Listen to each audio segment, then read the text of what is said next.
حضرت حمزہ رضی اللہ عنہ، حضرت علی رضی اللہ عنہ، حضرت ابو دجانہ، حضرت سعد بن ابی وقاص، حضرت طلحہ، حضرت سعد بن معاذ، حضرت اسید بن حزیر اور بہت سے دوسرے سرفروش فوجوں کے دل میں گھس گئے اور دشمن کی صفوں کی صفیں الٹ کر رکھ دی۔ حضرت حمزہ رضی اللہ عنہ اس شان سے لڑے تھے کہ دو دستی یعنی دونوں ہاتھوں سے تلوار چلاتے جاتے اور کہتے جاتے تھے کہ میں اللہ اور اس کے رسول کا شیر ہوں۔ اسی حالت میں مکہ کا ایک مشرک سبا بن عبد الغرا ان کے سامنے آ گیا۔ حضرت حمزہ نے اس سے مخاطب ہو کر غضب آلود لہجے میں فرمایا، او خطانۃ النساء، یعنی عورتوں کا ختنہ کرنے والی ام انمار کے بچے، کیا تو خدا اور خدا کے رسول صلی اللہ علیہ وسلم سے لڑنے آیا ہے؟ یہ کہہ کر اس پر تلوار کا ایسا بھرپور وار کیا کہ وہ کٹ کر وہیں گر پڑا۔ ادھر حضرت حمزہ رضی اللہ عنہ اسی طرح لاشوں پر لاشیں گراتے جا رہے تھے۔ ادھر جبیر بن مطعم کا حبشی غلام وحشی ایک چٹان کے پیچھے گھات لگائے یہ انتظار کر رہا تھا کہ کب حضرت حمزہ رضی اللہ عنہ اس کی زد میں آئیں اور وہ اپنا ہتھیار ان پر پھینکے۔ وحشی کو جبیر بن مطعم نے اپنے چچا تیمہ بن عدی کا انتقام لینے کے لیے حضرت حمزہ رضی اللہ عنہ کے قتل پر مامور کیا تھا اور اس کام کے عوض اس کو آزاد کرنے کا وعدہ کیا تھا۔ عام روایتوں کے مطابق اس کو ہند بنت عتبہ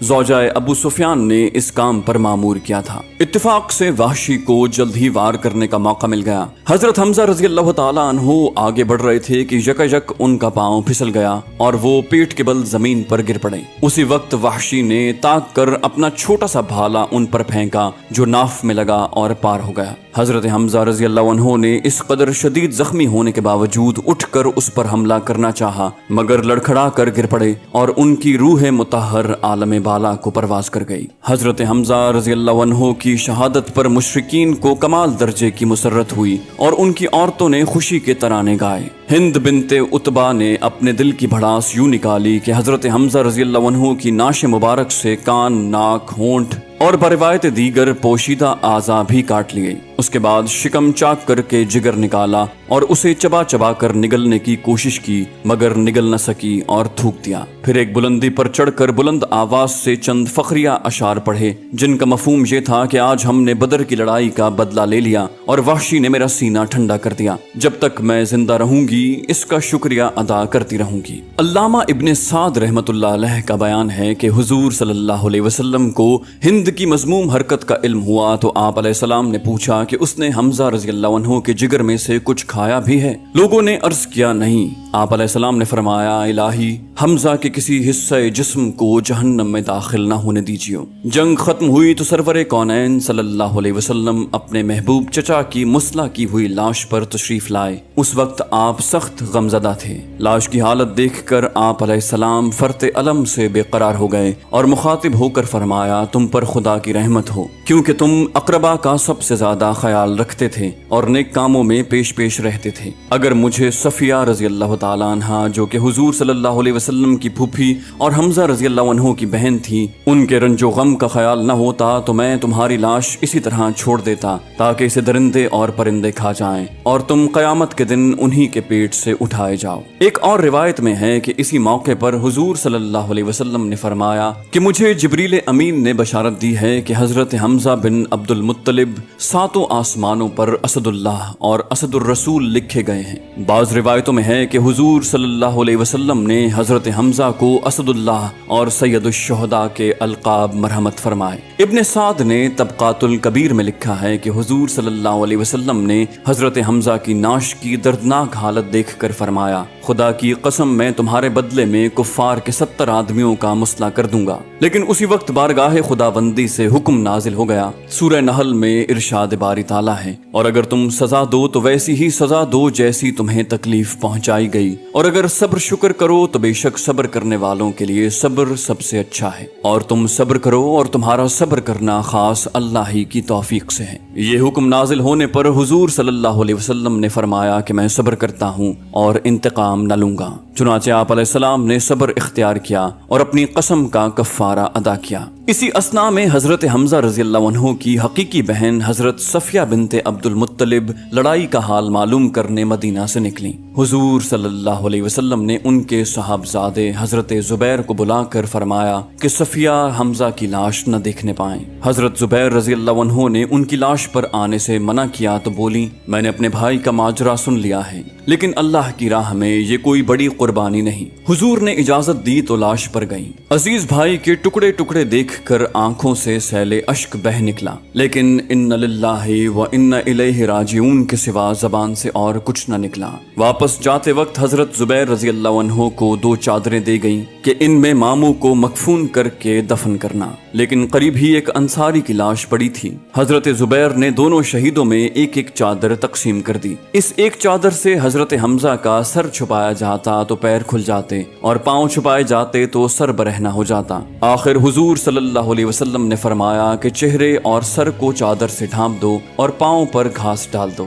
اس طرح ام رسول صلی اللہ علیہ وسلم کا جنازہ تیار ہوا تو صحابہ کرام رونے لگے۔ حضور علیہ السلام نے پوچھا کہ تم کیوں رو رہے ہو؟ عرض کیا یا رسول اللہ، ہمارے ماں باپ آپ پر قربان، آج ہم کو یہ توفیق بھی نہیں کہ آپ علیہ السلام کے چچا کا سارا بدن کپڑے سے ڈھانک سکیں۔ حضور علیہ السلام نے فرمایا وہ زمانہ آنے والا ہے کہ لوگ یعنی مسلمان ایسے مقامات پر متصرف ہوں گے جہاں کھانے پینے، پہننے اوڑھنے کی چیزیں اور سواریوں کی بہتات ہوگی، اور وہاں سے وہ اپنے اہل و عیال کو مدینہ سے اپنے پاس آنے کو لکھیں گے۔ اس کے بعد رحمت عالم صلی اللہ علیہ وسلم نے سب سے پہلے حضرت حمزہ رضی اللہ عنہ کی نماز جنازہ پڑھی، پھر ایک ایک کر کے شہدائے احد کے جنازے حضرت حمزہ رضی اللہ عنہ کے پہلو میں رکھے گئے، اور حضور صلی اللہ علیہ وسلم نے ہر ایک پر الگ الگ نماز پڑھائی۔ اس طرح اس دن حضرت حمزہ رضی اللہ عنہ پر 70 مرتبہ نماز جنازہ پڑھی گئی۔ اس فضیلت میں کوئی اور حضرت حمزہ رضی اللہ عنہ کا شریک نہیں ہے۔ نماز جنازہ کے بعد حضرت حمزہ کو ان کے بھانجے حضرت عبداللہ بن جہش کے ساتھ ایک ہی قبر میں احد کے گنج شہیدہ میں سپرد خاک کر دیا گیا۔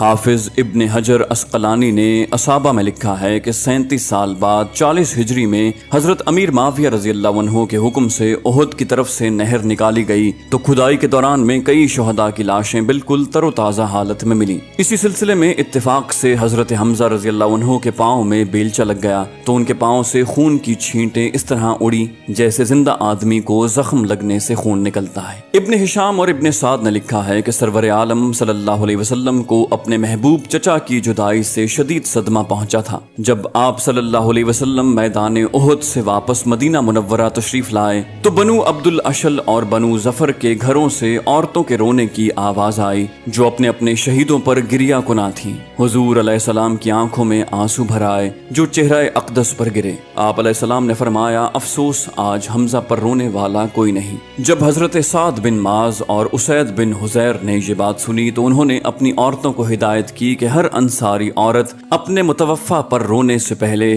رسول اللہ کے ہاں جا کر حضرت حمزہ پر روئے۔ چنانچہ سب انصاری خواتین نے آستانِ نبوی پر پہنچ کر بڑے درد کے ساتھ حضرت حمزہ پر رونا شروع کیا۔ اسی حالت میں حضور علیہ السلام کی آنکھ لگ گئی۔ تھوڑی دیر بعد بیدار ہوئے تو دیکھا کہ انصاری خواتین بدستور گریہ وزاری میں مشغول ہیں۔ آپ علیہ السلام نے انہیں حکم دیا کہ اب واپس جاؤ اور آج کے بعد کسی کے مرنے پر رونے کی بجائے صبر سے کام لیا کرو۔ علامہ شبلی نعمانی لکھتے ہیں کہ جب آن حضرت صلی اللہ علیہ وسلم میدان جنگ سے واپس آئے تو گھر کے دروازے پر انصار کی بھیڑ تھی اور حضرت حمزہ رضی اللہ عنہ کا ماتم ہو رہا تھا۔ آپ نے ان کے حق میں دعائے خیر کی اور فرمایا کہ میں تمہاری ہمدردی کا شکر گزار ہوں، لیکن مردوں پر نوحہ کرنا جائز نہیں۔ حضرت حمزہ رضی اللہ عنہ سے رحمت عالم صلی اللہ علیہ وسلم کی بے پناہ محبت کا اندازہ اس واقعے سے کیا جا سکتا ہے کہ چند سال بعد حضرت حمزہ رضی اللہ عنہ کے قاتل وحشی بن حرب اسلام قبول کر کے حضور صلی اللہ علیہ وسلم کی خدمت میں حاضر ہوئے تو آپ علیہ السلام نے ان سے فرمایا تم اپنا چہرہ مجھ سے چھپا سکتے ہو تو چھپا لو،